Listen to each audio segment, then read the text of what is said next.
What's the difference between like the average marketer? There needs to be some substance behind your profession. How did you move from corporate world to being an entrepreneur?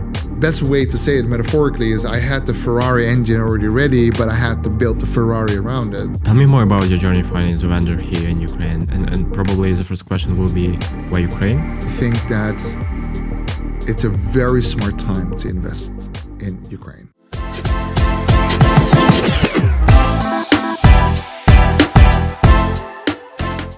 Hello and welcome to XQL podcast about B2B marketing and BizDev. Today I have Emin Can Turan, founder of Pebbles AI and Can company.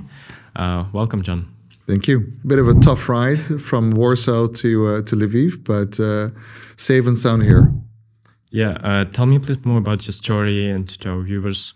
How did you end up here and in your position, and what was your journey through your career? I can't tell much about how and why. When I came, I fell in love, so much so that I refused to go to Kyiv.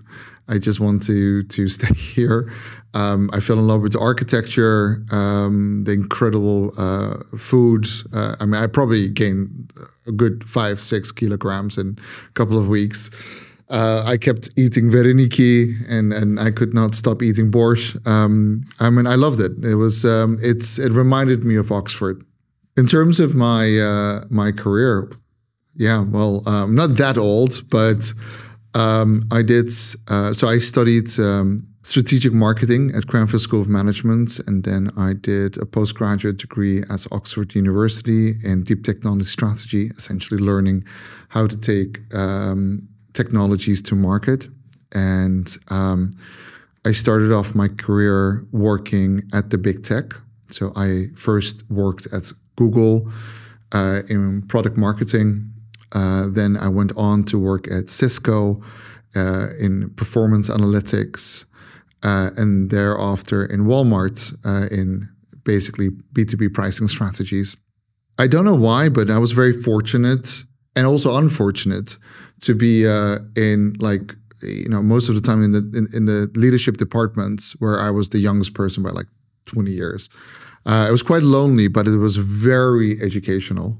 I got a lot of exposure to the top CEOs or at least the C-suite of these companies. At Google, I even met Larry Page and Sergey Brin in our trip to Las Vegas, and Cisco, my reports would go all the way up to Karen Walker, who was, I believe, the CMO of Cisco, and at Walmart, my reports would usually go up to Doug McMillan, who's the CEO of. I learned a lot. It wasn't easy. We always made jokes. I won't say the company, but we usually made jokes. Is that you're not a professional until you at least cried 3 times in the bathroom. It was very pressurizing, coming out of university, working in these companies. It's very different. And nothing that you learn in university, regardless how good this university is, will prepare you for what is to come. You're competing with, the best of the world. Everyone, comes from the best universities. Everyone is hyper ambitious and very smart.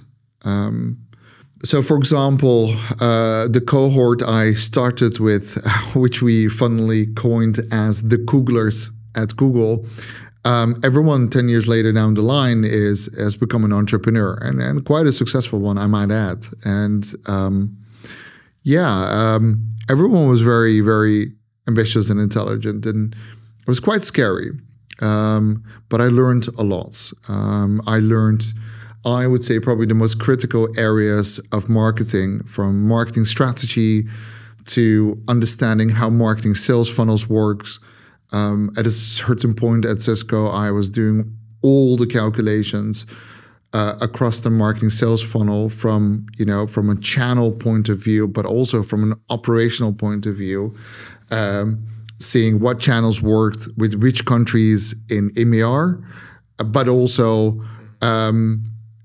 which departments would perform the best and why, if they didn't perform, why that was.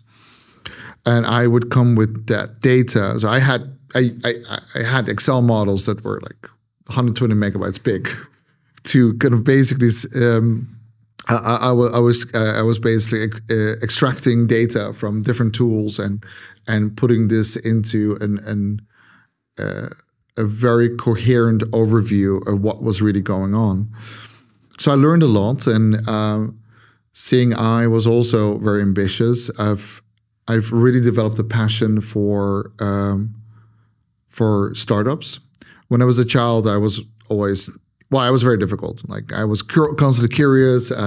Every technology I saw, I had to rip it apart and see what was in. And obviously, my dad was very upset because he buys a new computer, and a couple of weeks later, it's in 15 pieces. So I always had a bit of a passion for technology. Funny enough, I actually knew how to code a bit when I was young. I kind of forgot that now. My dad studied physics and my mother studied literature. So I always say that my brain, my systematic brain probably comes from my dad, and my ability to find creative solutions to complex problems probably comes from my mother. I was working at these big tech companies. I pursued my passion in emerging myself into the startup and scale-up world. So I used to mentor or I still do in some cases, at Google for Startups, Virgin Startup, Founder Institute, PwC Scale. And I would sit there either as a masterclass instructor or a business mentor, and all of this work. This was my way of giving back to society. There was no compensation whatsoever. I just liked helping founders. The joy and the dopamine effect I would get did come from helping and seeing founders excel. But over time, I also saw the frustration. I understood that a lot of founders, especially in the first 7 years when they're running their company, they get really screwed over often by people that just manipulate themselves inside of their inner circle and claim that they know how to take them to market and make them successful. So it wasn't a big surprise where I learned that 85. We all know that 9 out of 10 companies fail. That's a generous overall good statistic in most countries. But what people often don't see is that 85% of those 9 are often related to go-to-market reasons, whether it's the pricing strategy that is incorrect, or they are spending the money on the wrong funnel in the wrong segment with the wrong messaging. Only 15% is related to problems between the founders or other reasons. And that made me very frustrated. Sometimes I got very angry. I would see founders that would get advice from external consultants or internal advisors that are 150 years old, that have completely lost touch with reality in terms of how marketing technology works, giving them advice which just leads them to deplete their budgets. And I've seen brand and marketing agencies with very little to no experience in taking companies to market, telling companies how they should do it. And how should they do it? Well, not this way. So I always say is that most, I'm not saying all, but most marketing brand agencies are creative led. Mm-hmm. There's no science-based, systematic manner of going to market. This is why, for example, the big strategy consultancies like McKinsey, Bain, and BCG, they really dominate in terms of going to market and providing strategies. They have their own proprietary strategy models, and they have the most talented, most intelligent, ruthless people to go and execute on them. But, founders can't afford that. Mm-hmm. It's like, an average ticket size for a strategy is anywhere between 300 and 600,000 pounds. So there's this huge gap in the market. And what should a founder do? Like, should I hire an internal head of marketing, which is around 100 to 150K?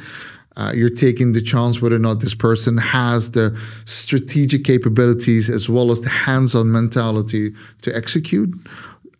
Should they take a chance on a marketing or brand agency that essentially takes a creative approach going to market, where what they're essentially doing is using bog standard strategy models like a SWOT analysis and some other principles, and then they execute by basically running Google Ads and other channels they think would work, and basically capitalizing on 70% margin. So you would give 10K, they would put 70% in their pocket, 30% would go to Google Ads. So on the one hand, so you got the head of marketing that you can hire, but you have to hire correctly. On the other hand, you can work with marketing brand agencies who do not have a scientific approach, nor their own strategy models. So before I started Can & Co, which I kind of coined as the McKinsey for small, medium-sized enterprises, I knew from my own experience working in big tech, mid-tech, so scale-ups as well as startups, that there's a huge gap in the market. And during COVID time, I actually, with a good friend of mine who is now our head of market intelligence, we essentially went to 120 brand and marketing agencies and asked them a bunch of very critical questions like, what are your strategy models? Do you have any kind of unique approach? Who is sitting in your leadership team and who sits in your execution team? And what are your pricing? And what we saw was literally a validation of what I already knew, which is, well, I call it, it's a really, in my head, it's a very corrupt industry, the growth industry. It's very based on selling. They come to your office, that they do a great sales pitch, but the execution lacks. So often what I see is that, small, medium-sized enterprises, they work with these companies, and then 6 months down the line, they realize, we're not getting our return on investment, and it's really difficult to work with them. And what we found out from my primary research is that almost none of them have their own strategy models. We found one of 120. So we approached marketing and brand agencies in New York, in London, and in Amsterdam. There was one that had their own proprietary strategy models, and most prices are ridiculously high, and they're not set for, the whole approach is not set for a win-win relationship where the company grows and therefore we grow.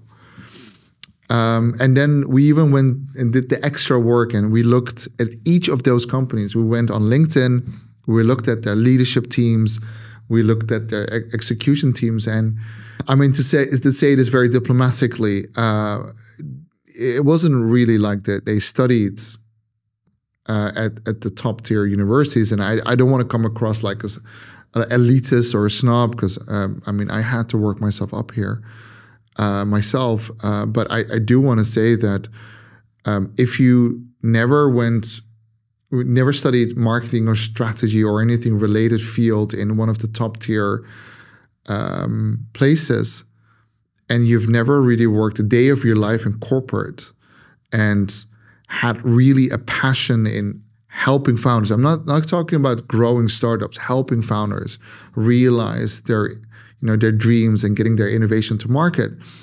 In my mind, you don't have any authority in telling, founders how to run or grow their company. What's the difference between like the average marketer and your marketing perspective? Is it like data, deep market research? What are the parts of like, what's the difference between the approach, creative and etc.? What you say it's not effective, and your approach, which is more effective because you have all this experience. And yeah, from founder's perspective, like how should he know what to look at and how to choose an agency or a specialist? It's a good question. I think macro level, you need to look at a company, an agency that has a scientific approach. That's the first thing I would do. Personally, this is how I would do it. I would look at, right, who's at the top, who's leading, who started this agency. Is that if that's a person that has, I don't know, used to work at Meta or X or Google or whatever. Because I mean, these are the companies combined with the strategy consultancies like McKinsey. These are the guys that they almost define going to market. It's not just marketing, it's the process of going to market. And marketing is only a part of it. So I would look at, do they have the relevant experience? Have they started this company because they have a really unique set of skills and knowledge and they want to share that with the world? Or did they start this company because they didn't really have another choice? And this is what they just chose to do. So I would look at the leadership team who started this company, and I would then look at the execution team because, yes, great, the leadership team has developed a very cool approach, and they might even have their own strategy models and their own execution techniques. But who is the person actually executing on those on a day-to-day basis on our behalf?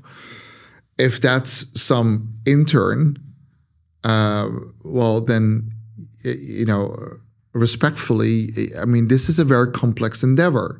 Going to market is a multifaceted, multidisciplinary, scientific approach. So the execution team needs to be as strong as the leadership team of this agency. Otherwise, it's just better to just hire internally or do it yourself. I mean, work over the weekend. I mean, your spouse will probably be, or your girlfriend or boyfriend will probably be very angry with you, but it's probably better. So I think a science-led approach with a strong leadership team and a strong execution team will yield you much more and higher results. That's what I would look at. In fact, with every vendor that we work with, we do this.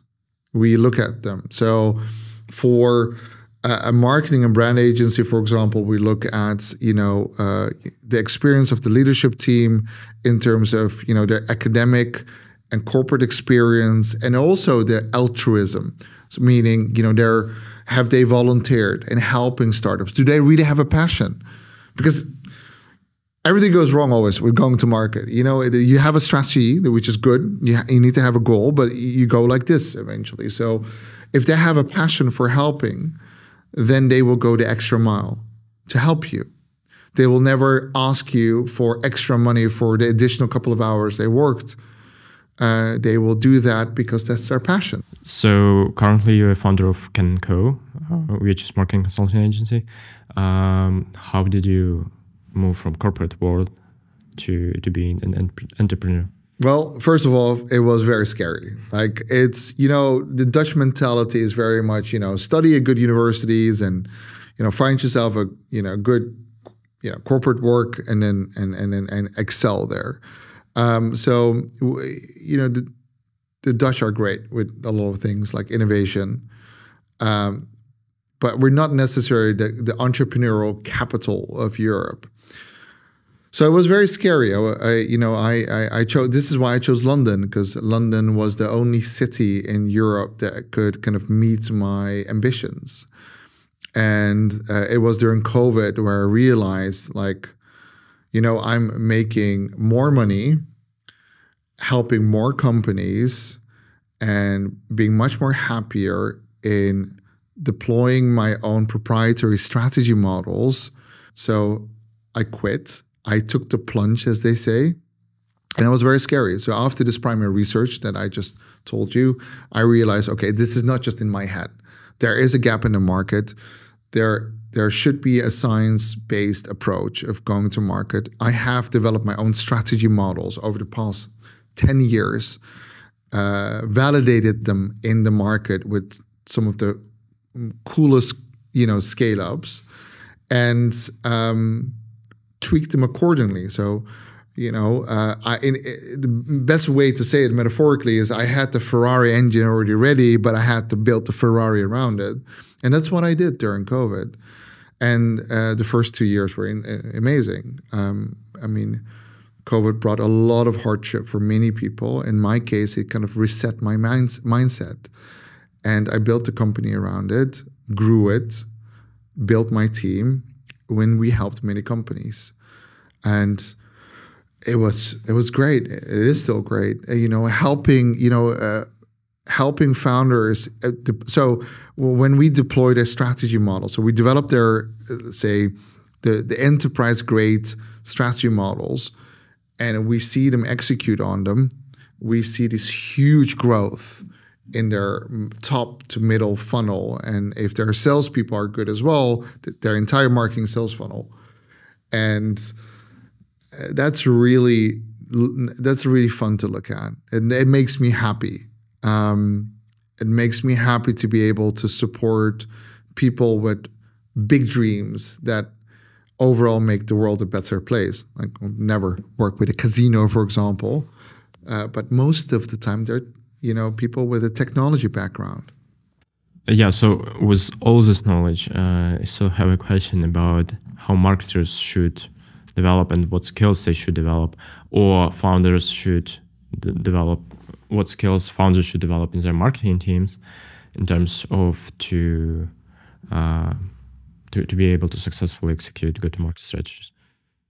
Let me start macro level again. Like marketing, like when you're a lawyer, you studied law, and you got a law degree, and you have to pass the bar. And if you want to become a doctor, you have to study medicine, and then you have to pass your medical exam.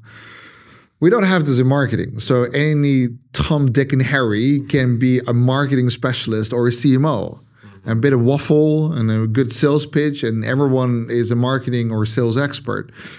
And that makes everyone that genuinely puts a lot of effort in their knowledge building of marketing, it puts them in a bad position.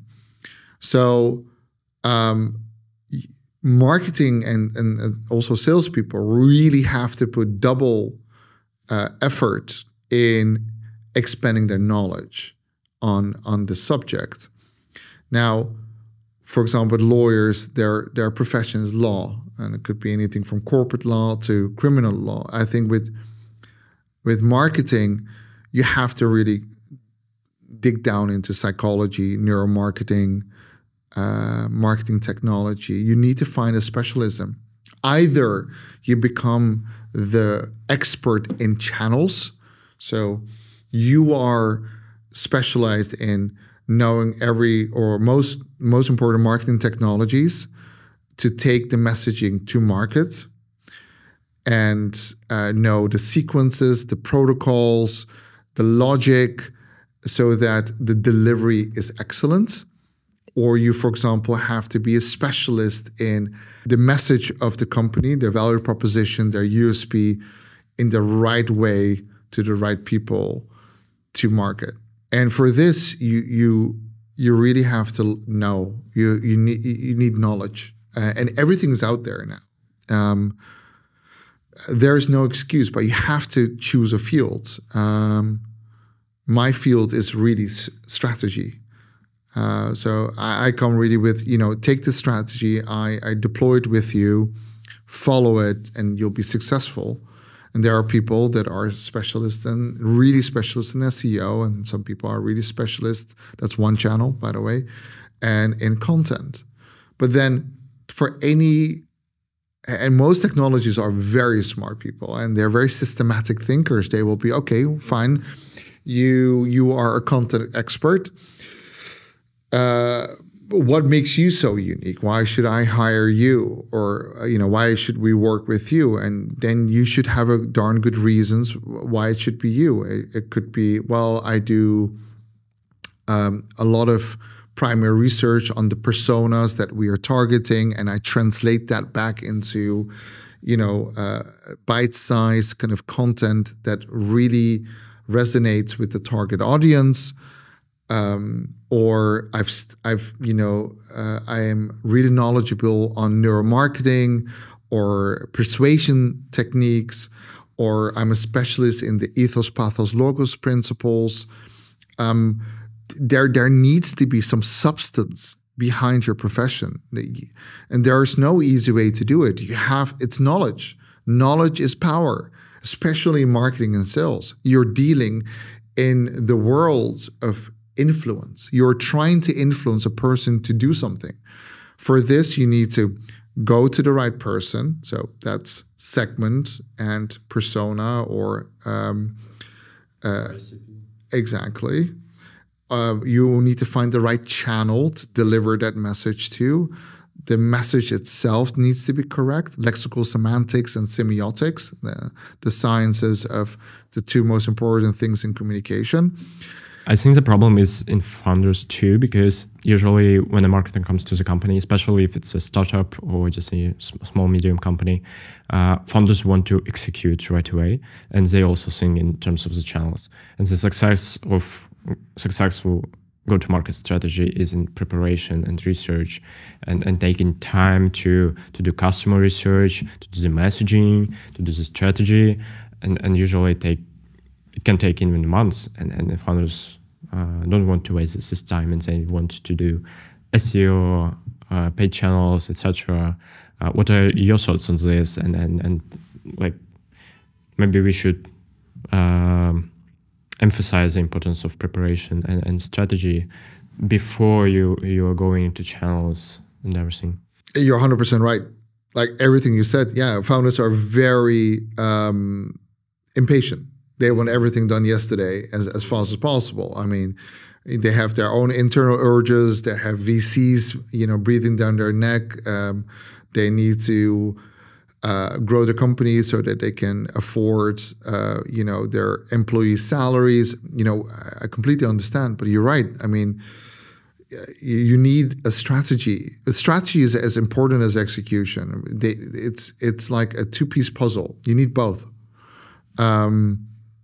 And I think it is the job of a marketing specialist to set expectations. Mm-hmm. This stuff will not work unless we have an evidence-based approach of going to market. Otherwise, we're just shooting in the dark without any idea. The bullets can be perfect, but if you're targeting the wrong people, it doesn't really matter, does it? The marketing becomes exactly, and then it's the fault of the marketing person or the salesperson, for that matter. I was terrible. I'll be honest. I was pretty terrible. Like I never had to. I have a lot of patience in explaining founders and startups, but when I was working in, corporate and I had to explain certain things, I never had the patience. I'm like, okay, you should know this. You are a leadership team. You should know this. You should know how important this is. I should not be explaining this to you. But if you are working with small, medium-sized enterprises, half your job is educating the team, the company. Yes.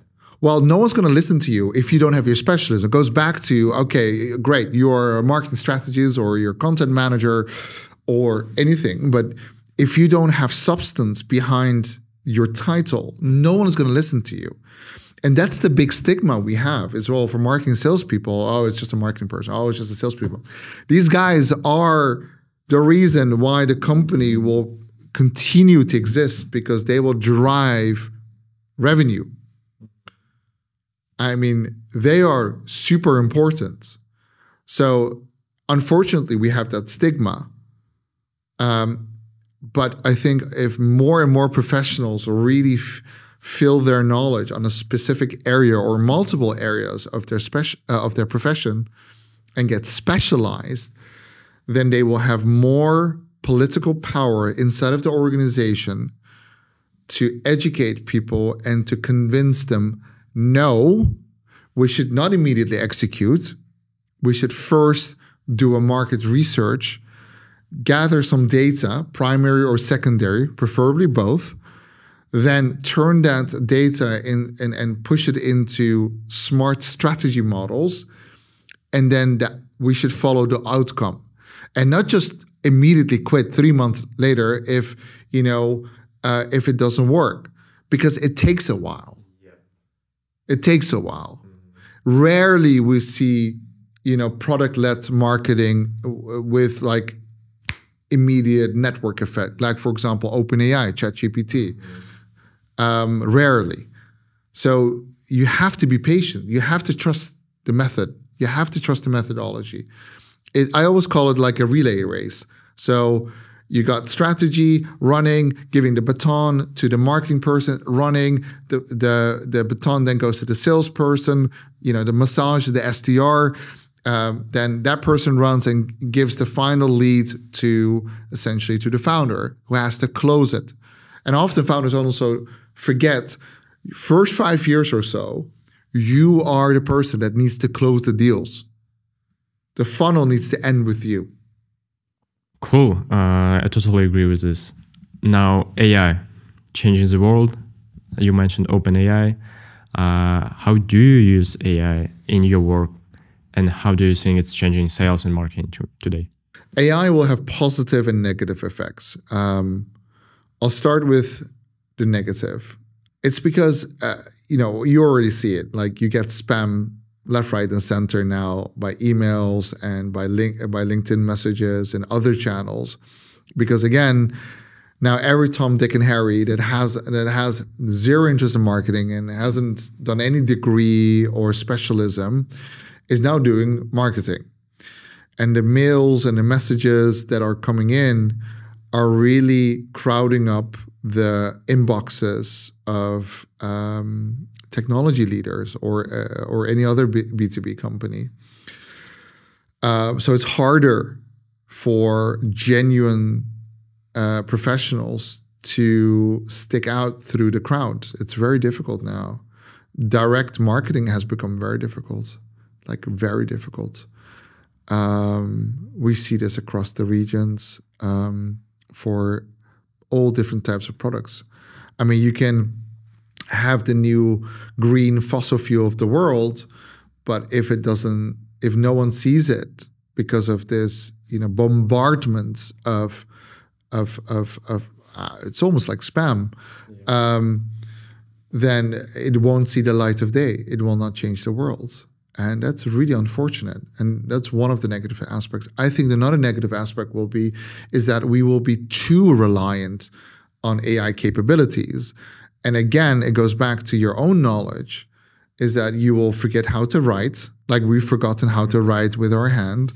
We will not be interested in what the reasoning behind what the AI is doing or the outputs it's giving. So you're not interested in the knowledge, how it came to this answer, and you just care about the answer, which is bad.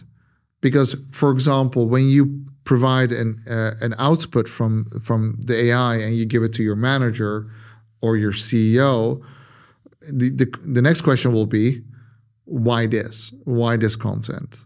But if you are really passionate about marketing and sales, and if you are really passionate in going to market, this gives you superpowers. You need to know how to use it, though.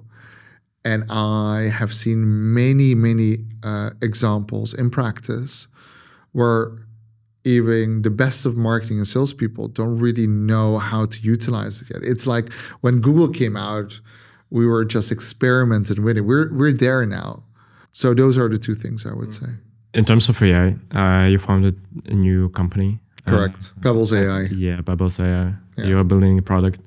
Tell me more about how does this work? Sure. Personally, the idea came to be before OpenAI actually became public news. I knew it was coming, and I understood that Can & Co, however incredible in our performance and our proprietary strategy models that in 5 years' time we might be obsolete.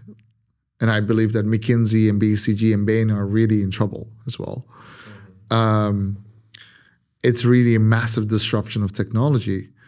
So it was either I become an employee of AI or I become an employer of AI, and I would want to lead this. And now,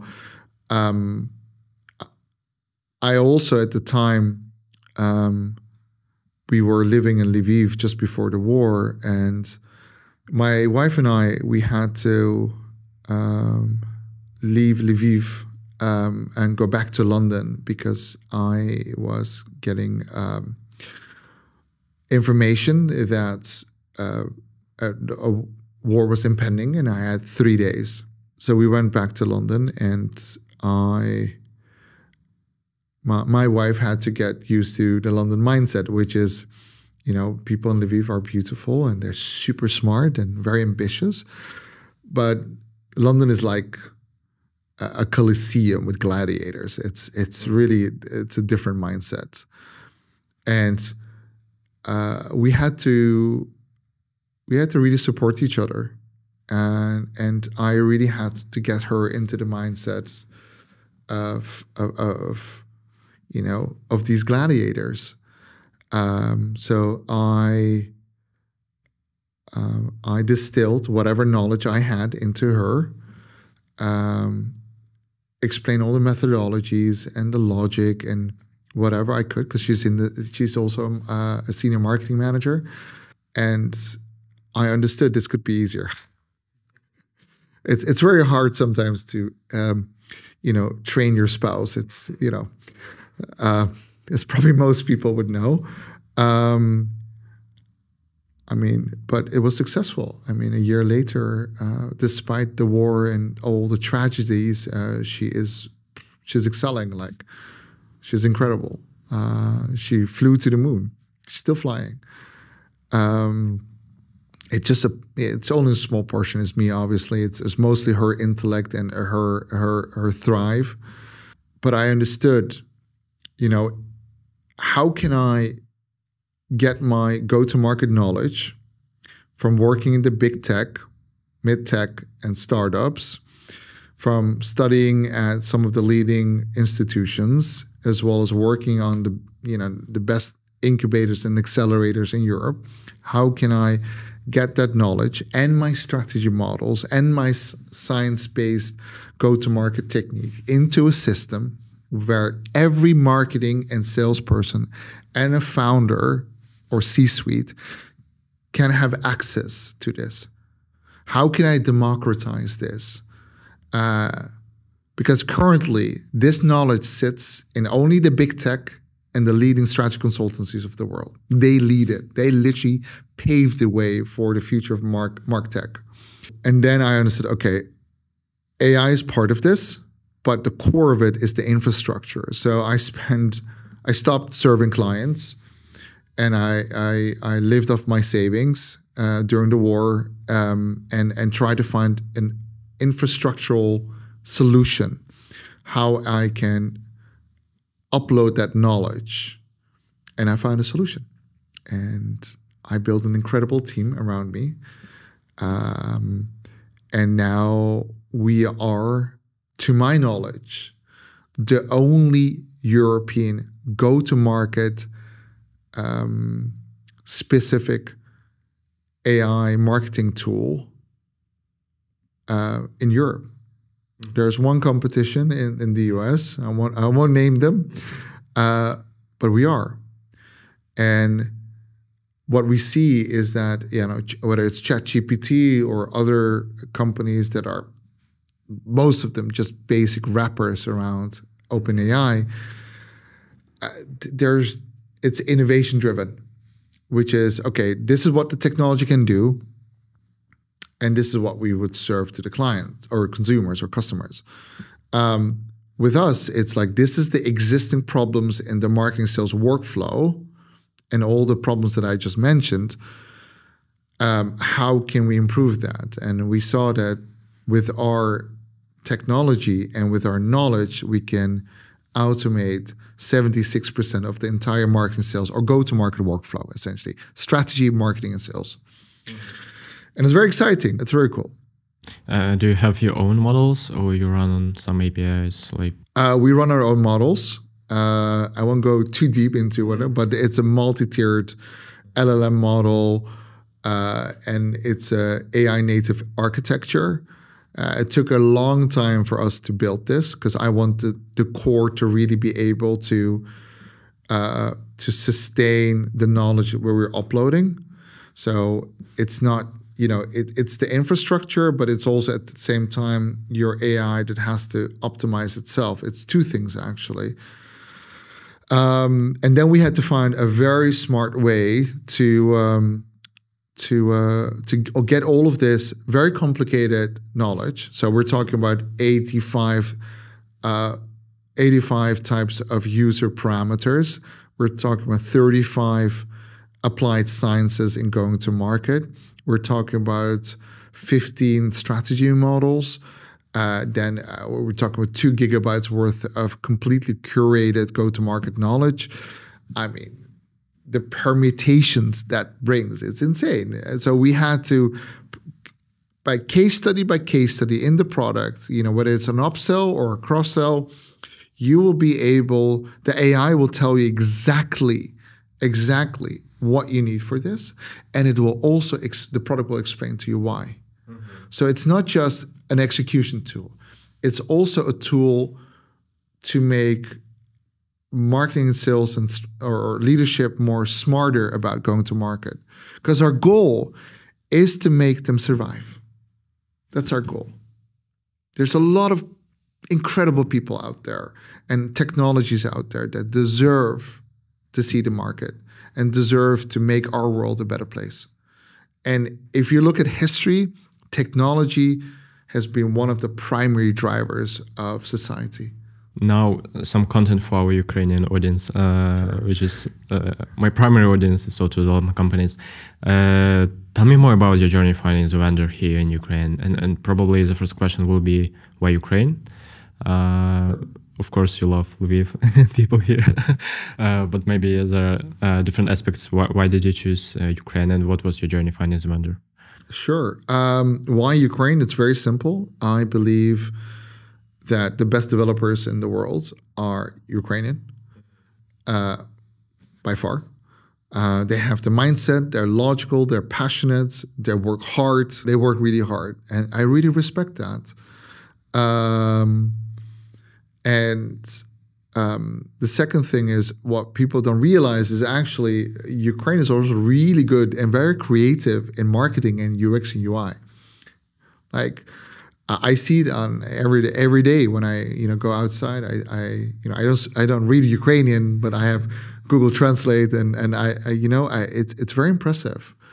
I think with quality, they're not that cheaper than, for example, if you compare to other countries like India, for example, Pakistan. But in terms of, and we did a global kind of comparison, benchmarking, in terms of quality and reliability and cost, Ukraine is at the top by far. And this is why we chose to work with vendors in Ukraine. And since I also live in Lviv 1/3 of the year, of course, I would like it to be in Lviv. Mm-hmm. And what was your approach to choosing the vendor? We had with everything what we do, right? We take a very science-based approach. So we created a benchmarking framework with weighted averages, where we had a couple of criteria. So we looked at, for example, how big is their team? Of that team, how much percent is an engineer and how much percent is in marketing or in sales? So if it's a lot of marketing and sales, I know it's very commercial driven and they might not have the engineering specialist in-house. If it's very engineer driven, I know that, our product is in good hands. We looked at the leadership team, do they have a proper background in engineering? Because, leadership, the culture comes from the top. We looked at the execution team as well, like who are the people that they have hired? And one of the fewest things that we looked at is, for example, cost. We really focused on quality and these things. And eventually we found several vendors that were amazing. And we built products with them. And my clients at Can & Co also built products with them as well, because I referred them. And everyone was happy.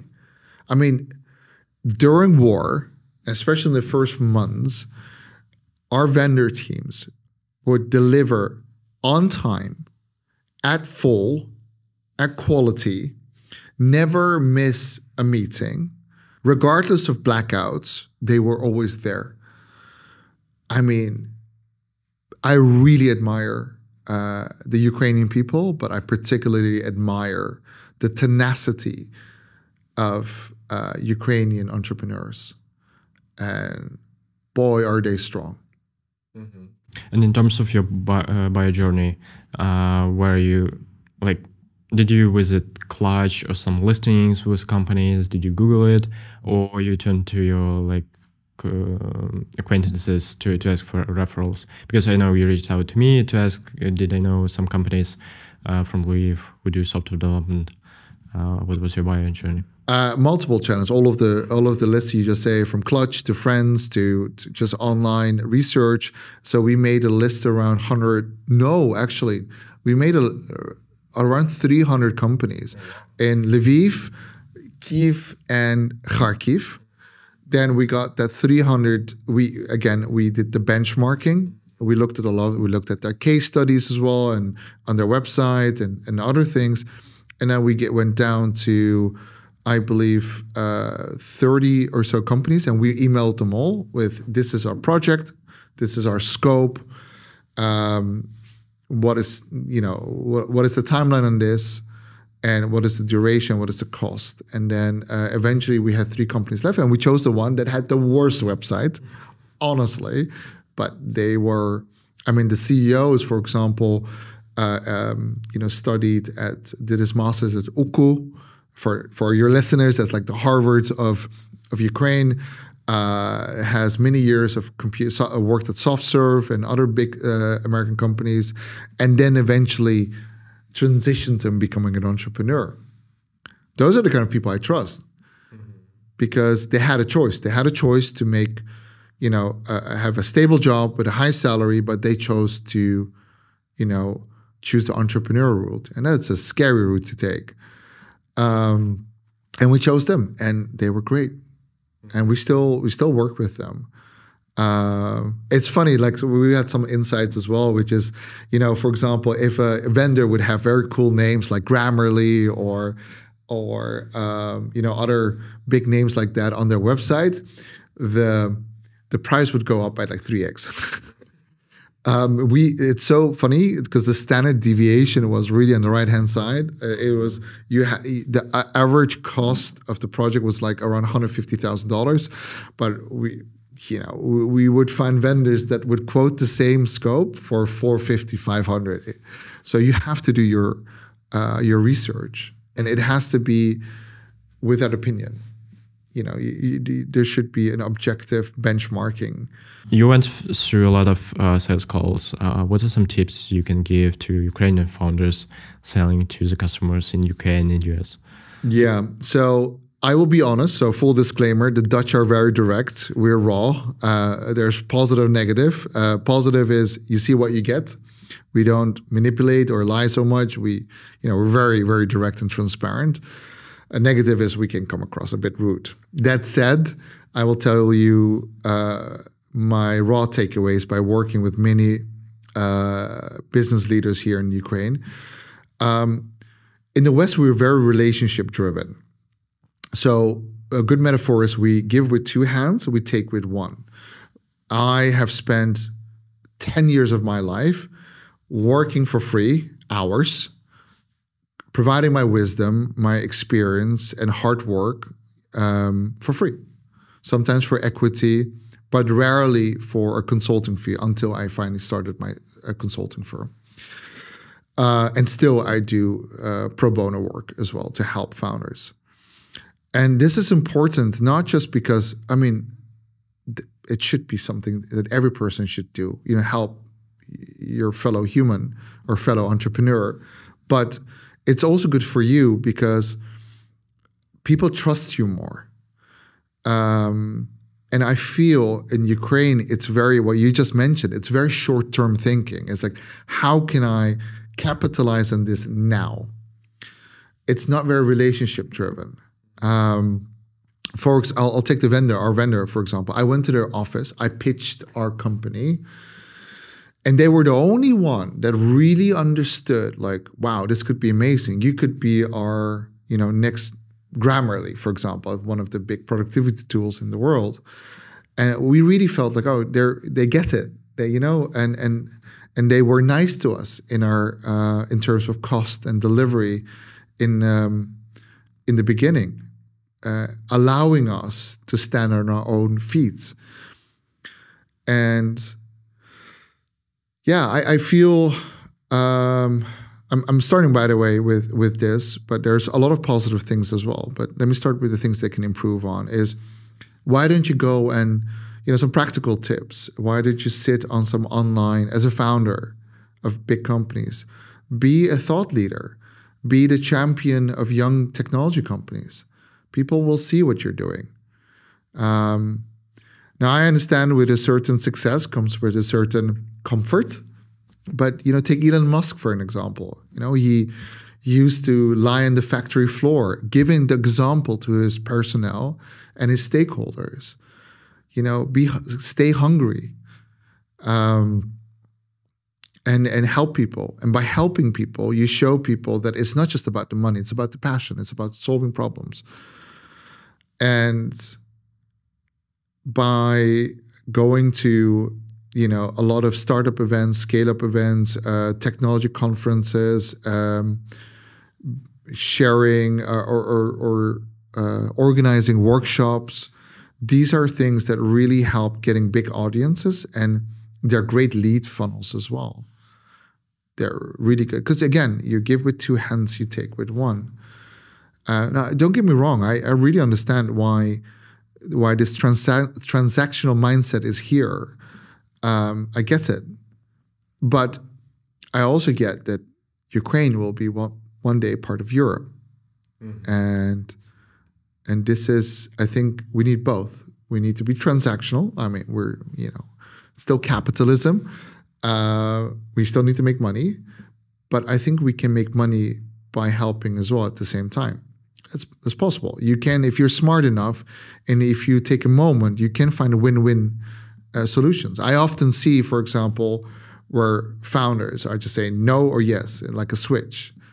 You know, if you have longer conversations, and yes, I understand, sometimes it can be painful, these conversations, and long, and tedious, and sometimes annoying and frustrating, but you can, in the end, come to a win-win situation where you still have a client that refers other bigger clients to you. It's possible. You're going for the network effect. That's the whole point. You're going for adoption, then revenue, then profit. Amazing. You talked about Ukraine. What is your perspective on the future of Ukraine and in probably a few years? Well, okay, here I'm just going to be very direct because I don't care. I think Ukraine will be the next Germany of Europe within 10 years. From its people, its mindset, to the resources, to the leadership, I think it will be the next Germany. I think Europe is very lucky to have Ukraine. And even thinking about it makes me a bit emotional. I get excited and angry at the same time. And I think that Ukraine has a lot to offer to the world, and particularly Europe. And I believe that us in the West have lost our ways in terms of hard work and discipline.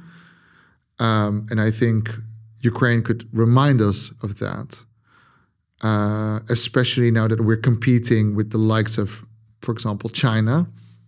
We need a bit of a kick up our arse in order to get ourselves back on track. And I think Ukraine is the perfect country to do so.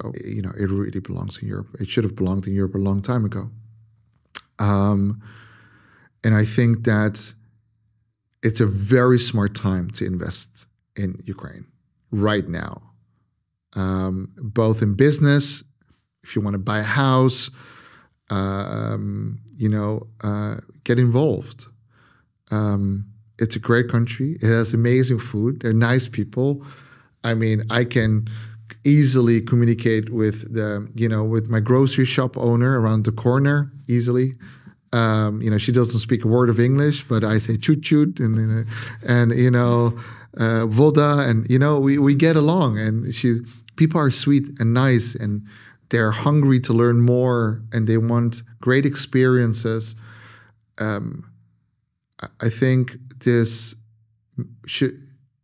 we need a bit of humility in the West, and I think Ukraine will show that to us. Wow, thanks a lot. I think on this positive note, we can finish. Thank you for having me.